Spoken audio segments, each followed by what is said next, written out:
El yo que vos dejó la buena vida, el yo que vos perdone por sus ajú. Dice, ¿de qué no me dijiste? Se va de nuevo por ahí, pasaron unos cuantos días, se va de nuevo por ahí, se les nació un hijo. Y él entra y les dice, el que sea rogador y que esté enfrente del que sea cabod, y el yo que vos perdone por sus ajú. Allora la madre de la novia le da un buen llamar, él de nuevo retorna a la nona, le conta, le dice a la nona, mira, si les nació un hijo, ¿qué vas a decir? Que te crezca, que te engrandezca, que te enflorezca, grande que te sea. Dice, ¿de qué no me dijiste antes?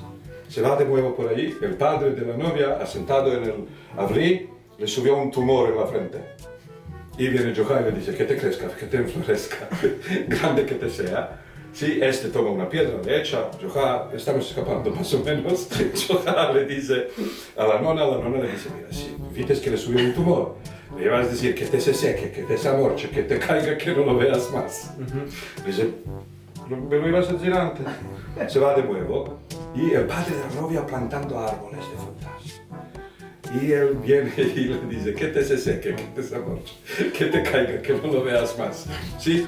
Y este de nuevo toma un parmac, le echa a la cabeza, este retornando a la nona, le cuenta, le dice a la nona, mira, si lo vites plantando frutas, árboles de frutas, le ibas a decir, mucho que te salga, con tus manos que lo comas, perajá y salud que te se faga. Le dijo, oh, perfecto. Se va de nuevo por ahí, el padre de la novia entró al servicio.